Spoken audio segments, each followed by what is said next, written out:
वालेकुम। आज की वीडियो में हम बात करेंगे डीएनए रिपेयर की। तो लाइक द नेम से डीएनए रिपेयर, यहाँ पे कुछ ऐसी चीज़ें हो रही होंगी जिससे डीएनए का कुछ डैमेज आ रहा होगा, तो उस चीज़ को हम रिपेयर कर रहे होंगे।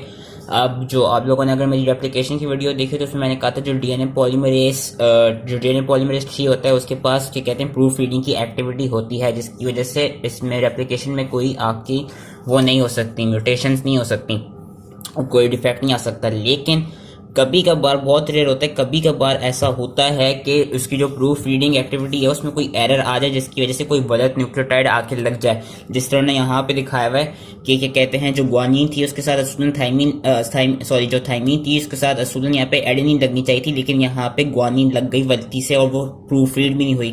ये जो हरी वाली है डॉटर स्टैंड है, ये जो पर्पल वाली पेरेंट स्टैंड है। एप्लीकेशन में हो रहा था, तो इस तरह का जो रिपेयर है इसको हम कहते हैं मिसमैच रिपेयर। और इस तरह का जो कि कहते हैं डिफेक्ट है, यानी कि कहते हैं एक मिसमैच हो गया, गलत वो न्यूक्लियोटाइड आके लग गया जो कि रिमूव नहीं हुआ। तो इस तरह की डीएनए को, इस तरह के डॉटर स्ट्रैंड को रिपेयर जब हम करेंगे तो उस रिपेयरिंग प्रोसेस को हम कहेंगे मिसमैच रिपेयर। मिसमैच रिपेयर में क्या होता है कि कुछ मिसमैच रिपेयर प्रोटीन्स होती हैं आपकी, जिनका नाम होता है एमयूटी या मड प्रोटीन्स होती हैं। वो क्या कराती हैं, उनका काम होता है कि जो मिसमैच आया होगा ना उस चीज को आइडेंटिफाई करना होगा। जिस तरह यहाँ पे डॉटर स्ट्रैंड में मिसमैच आ गया कि यहाँ पे ग्वानिन लग गई है एडेनिन के बजाय, तो जो मड प्रोटीन्स हैं वो इस मिसमैच को रिकॉग्नाइज करेंगी और फिर वो क्या कहते हैं क्या करेंगी, इसको किसी तरह से रिमूव करेंगी। अब वो रिकॉग्नाइज करती कैसे और रिमूव करती कैसे, होता क्या, जो पेरेंट स्ट्रैंड होता है ना उसके अंदर अराउंड एवरी 1000 न्यूक्लियोटाइड्स के बाद एक सीक्वेंस आता है, जिस सीक्वेंस का नाम होता है जीएटीसी। इस तरह करके सीक्वेंस आ रहा होता है जीएटीसी 1000 न्यूक्लियोटाइड्स के बाद। उसमें खास बात ये होती है पेरेंट न्यूक्लियोटाइड की, जो पेरेंट न्यूक्लियोटाइड का सीक्वेंस आता है जीएटीसी का, उसकी जो एडेनिन रिंग होती है, एडेनिन बेस होती है, वहां पे क्या कहते हैं मिथाइल ग्रुप लगी होती है। जो एडेनिन ग्रुप होती है ना, एडेनिन बेस जो होती है पेरेंट स्ट्रैंड की, वो मिथाइलेटेड होती है। वो मिथाइलेटेड कौन कराता है, एक एंजाइम होता है जिसका नाम होता है DNA adenine methylase. DNA adenine methylase ने पेरेंट स्ट्रैंड की जो क्या कहते हैं जीएटीसी वाले सीक्वेंस होता है उसके एडेनिन पे मिथाइलेशन कराई हुई होती है। तो जब मड प्रोटीन आएगी वो इस चीज को आइडेंटिफाई करेगी, इस चीज को देखेगी कि अच्छा जो पेरेंट स्ट्रैंड है, जो एक स्ट्रैंड है उसके पास मिथाइलेटेड ग्रुप है, जो दूसरी स्ट्रैंड है उसके पास मिथाइलेटेड ग्रुप नहीं है, क्योंकि जो डॉटर बन रही होती है अभी, जो कहते हैं रेप्लिकेट हो रही होती है, उसके पास फौरन ही क्या कहते हैं मिथाइलेशन नहीं हो जाती, कुछ देर के बाद होती है। तो जो मड प्रोटीन्स आएंगी वो आइडेंटिफाई ऐसे करेंगी कि अच्छा जो ये वाला स्ट्रैंड है इस पे कोई मसला है क्योंकि इसमें कोई मिथाइलेशन नहीं हुई। तो फिर वो उसके बाद कहते हैं जैसे वो आइडेंटिफाई कर लेंगी फिर वो क्या करेंगी, रिपेयर कराएंगी, मिसमैच रिपेयर। इसको मिसमैच रिपेयर कराते हैं। वो रिपेयर कराएंगी कैसे, ये क्या कहते हैं वो वहां पे जब वो आइडेंटिफाई कर लेंगी फिर वहां पे कुछ एंडोन्यूक्लियसेस आएंगे। एंडोन्यूक्लियसेस क्या करेंगे, वहां पे एक छोटा सा ब्रेक, उस स्ट्रैंड को थोड़ा सा ब्रेक करेंगे, वहां पे एक निक प्रोड्यूस कराएंगे। फिर वहां पे कुछ क्या कहते हैं एक्सोन्यूक्लियसेस आएंगे। एक्सोन्यूक्लियसेस क्या करेंगे कि जो ब्रेक होगा उस क्या कहते हैं एक्सोन्यूक्लियस बेसिकली वहां से फिर कुछ अराउंड एक तो उस न्यूक्लियोटाइड को जो गलत लगा है उसको रिमूव कर देंगे, साथ में वो कुछ और क्या कहते हैं जो आसपास के करीब आसपास के करीब के जो होंगे न्यूक्लियोटाइड्स थोड़े बहुत अराउंड 5 to 6 उनको भी इस वाले के साथ रिमूव कर देंगे।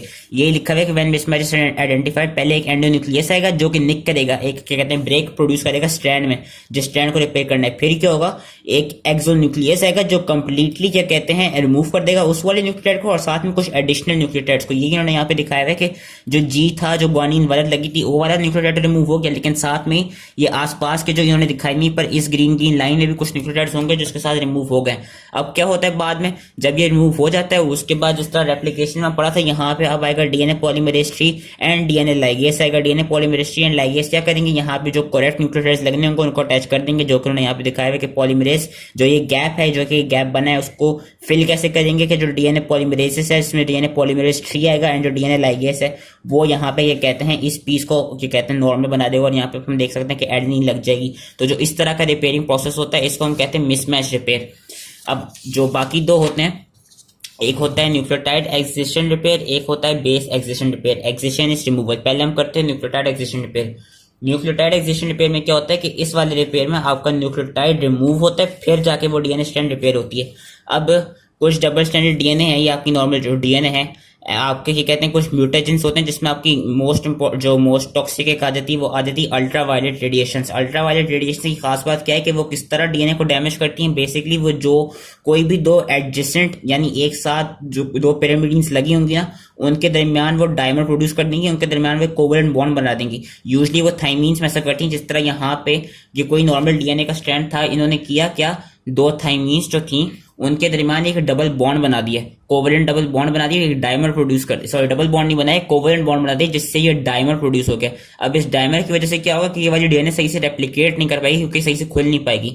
तो इस चीज को खत्म करने के लिए क्या होता है, कुछ अल्ट्रा वायलेट स्पेसिफिक एंडोन्यूक्लियसेस होते हैं, जिसमें आपकी एक प्रोटीन होती है अल्ट्रा वायलेट स्पेसिफिक एंडोन्यूक्लियस की, जिसका नाम होता है UVR ultra violet rays ABC excinuclease. ये प्रोटीन क्या कराती है कि ये क्या कहते हैं, अगेन ये उस डायमर के करीब ही दो निक्स प्रोड्यूस कराएगी।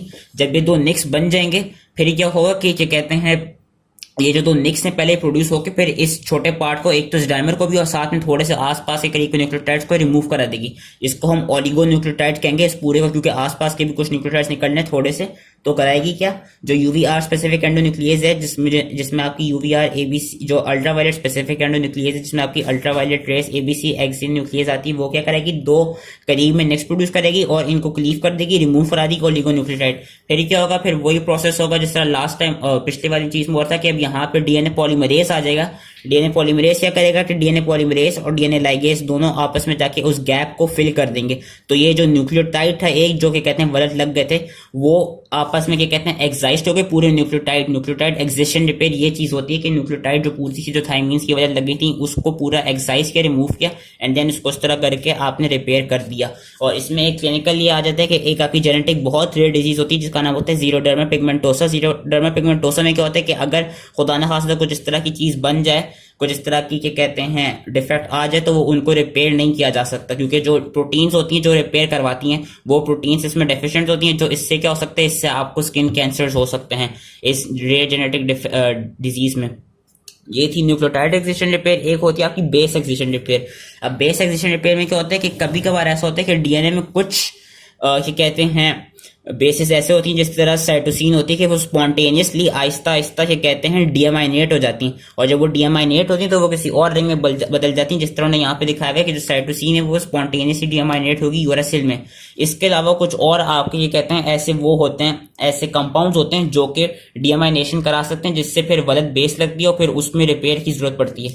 जिस तरह आपका नाइट्रस ऑक्साइड होता है और डाइमिथाइल सल्फेट, ये दो कंपाउंड्स होते हैं। नाइट्रस एसिड क्या कराते हैं, not nitrous oxide, nitrous acid क्या कराता है कि ये जो साइटोसिन और एडेनिन है इनको डीएमाइनेट करके उस जगह पे हाइपोजेंथीन लगा देता है और ग्वानिन की जगह पे जेंथीन लगा देता है। वेरस डाइमिथाइल सल्फेट क्या कराते हैं कि क्या कहते हैं जो एडेनिन है उसको मिथाइलेट कर देते हैं, जिसकी वजह से क्या कहते हैं फिर वो अगेन डीएनए में कोई मसला आ जाता है और फिर उसको रिपेयर की जरूरत होती है। तो अब वो रिपेयर कैसे होता है, वो होता है बेस एक्सिशन रिपेयर। वहां पे ऊपर जो रहा था न्यूक्लियोटाइड था, पूरा न्यूक्लियोटाइड निकल रहा था, यहाँ पे सिर्फ बेस निकलेगी। तो बेस निकालने के लिए सबसे पहले क्या होगा कि स्पॉन्टेनियस डीएमाइनेशन, तो इन्होंने साइटोसिन वाली एग्जांपल दी है। लेट्स सपोज कि यहाँ पे कोई नाइट्रोजीनियस कोई नाइट्रस एसिड आया, उसकी वजह से भी क्या कहते हैं साइटोसिन की जगह यूरेसिल लग गई। तो असूलन वैसे लगनी तो हाइपोजेंथीन चाहिए थी, लेकिन खैर यूरेसिल लग गई, स्पॉन्टेनियस डीएमाइनेशन हुई, यूरेसिल लग गई। अब होगा क्या, इस वाले स्ट्रक्चर पे एक एंजाइम ऐड करेगा जिसका नाम होगा डीएनए ग्लाइकोसाइलेस। उसी क्या कहते हैं न्यूक्लियोटाइड का स्पेसिफिक डीएनए ग्लाइकोसाइलेस होगा, जिस तरह यहाँ पे लगा यूरेसिल डीएनए ग्लाइकोसाइलेस। ये क्या करेगा, ये उस बेस को रिमूव कर देगा। जब वो बेस रिमूव हो गई, ये कहते हैं ये बात याद रखनी कि यहाँ से वो बेस रिमूव हो गई, तो वो जो साइट होती है उस साइट का नाम होता है, क्या कहते हैं, वो जो बेस रिमूव हुई या अब वो साइट हो जाती है आपकी, अगर तो पिरिमिडीन रिमूव हुई है तो ए पिरिमिडीनिक साइट, और अगर प्यूरिन रिमूव हुई है तो ए प्यूरिनिक साइट। सिर्फ बेस रिमूव हुई है, अपने फॉस्फेट बॉन्ड्स और डीऑक्सीराइबोस शुगर नहीं रिमूव हुई, जो कि क्योंकि क्या कहते हैं न्यूक्लियोटाइड जो होते हैं, जिस तरह यहाँ न्यूक्लियोटाइड रिमूव हुआ था, न्यूक्लियोटाइड इज योर क्या कहते हैं डीऑक्सीराइबोस या ribose sugar plus phosphate plus nitrogenous base. यहाँ पे सिर्फ बेस रिमूव हुई है, ये अभी हम देख सकते हैं फॉस्फेट बॉन्ड्स और डीऑक्सीराइबोस शुगर प्रेजेंट है जो ऑरेंज लाइन में। तो होगा क्या, ये जहां से बेस रिमूव हो गई है वो जो ए पिरिमिडीनिक साइट बन गई इस केस में, तो एक स्पेसिफिक ए पिरिमिडीनिक एंडोन्यूक्लियस आएगा, वो आके क्या करेगा, वो वहां पे एक कट प्रोड्यूस करेगा, एक निक प्रोड्यूस करेगा। फिर क्या होगा, वहां से वो जो फॉस्फेट और जो कि कहते हैं डीऑक्सीराइबोस शुगर लगी हुई है उस चीज को रिमूव करना होगा। उस चीज को रिमूव करने के लिए एक एंजाइम आएगा जिसका नाम होगा डीऑक्सीराइबोस फॉस्फेट लाइएस।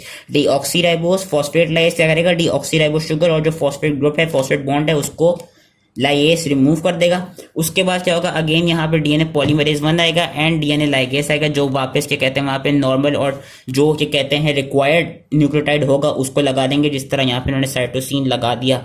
तो ये चीजें कहते हैं सारी आपके DNA repair. I hope easily समझ में आ गई हो। एक इनकी एक और होती है जो कि होती है डबल स्टैंड ब्रेक रिपेयर। उसमें क्या होता है कि जो डबल स्टैंड होता है उसमें ब्रेक आ जाता है, जो कि डॉक्सिरूबिसिन या कुछ ऑक्सीडेटिव फ्री रेडिकल्स की वजह से हो सकता है। लेकिन इनके रिपेयर के लिए आपको ये कहते हैं रिकम्बिनेंट थेरेपीज चाहिए होती है, ये थ्रू रिकम्बिनेशन होती है। तो जब इंशाल्लाह हम रिकम्बिनेशन करेंगे देन आई होप ये वाली चीज़ भी इजीली समझ में आ जाएगी। तो दैट वाज इट मेन। इसमें हमने mismatch repair, nucleotide excision repair and base excision repair पढ़नी थी। Thank you.